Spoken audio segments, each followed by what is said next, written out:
We're here with Dominique Wilkins, former NBA legend, talking about his passion for diabetes. Tell me a little bit about what you got you involved in the Diabetes Foundation. Well, diabetes run in my family. I've been devastated really by diabetes. My father and grandfather both died from it.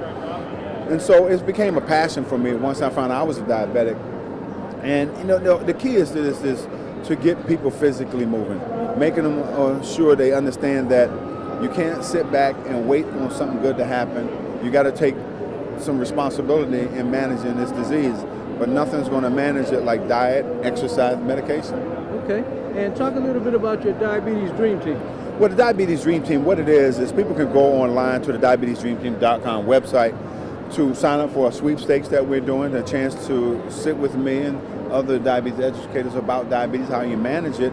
And basically what the Diabetes Dream Team is your support group, your doctor, your trainer, your family members, people within your own community, or everybody coming together to help you manage your disease.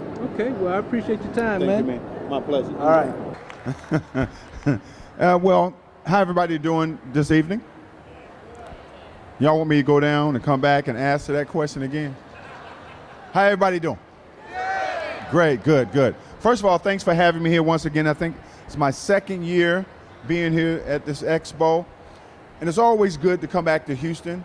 I got some ties here, so to come back to Houston is always great. But I think the most important thing is, the reason why I'm here is because of how our community is affected by diabetes. First of all, before I get started, how many people are here who have diabetes? There's a few of us. So you guys know the everyday struggles with diabetes. I've been a diabetic for going on 16 years. I found out I was a diabetic a year after I retired. Because when you're an active player, diabetes is very hard to detect because you're in great shape.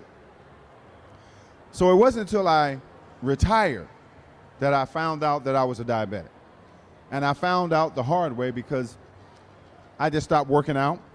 I was eating everything known to man because I love sweets.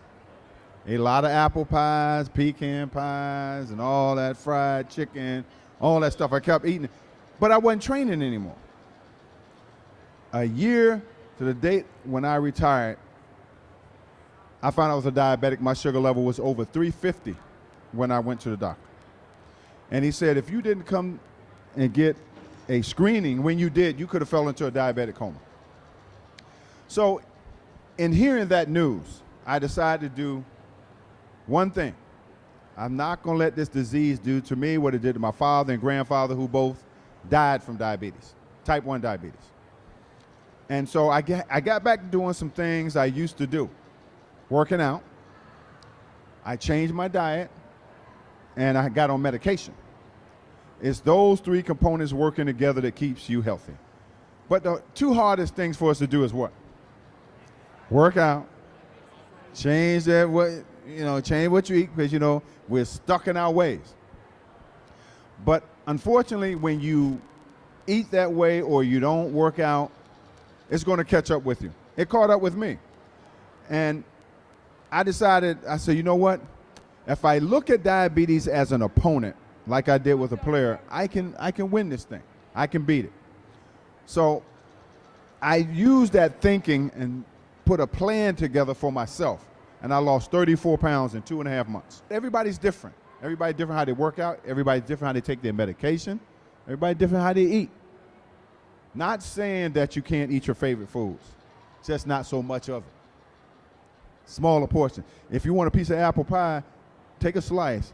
Because it tastes good, don't take another slice. You say, oh, it ain't gonna hurt me, I eat another small piece. We always want more.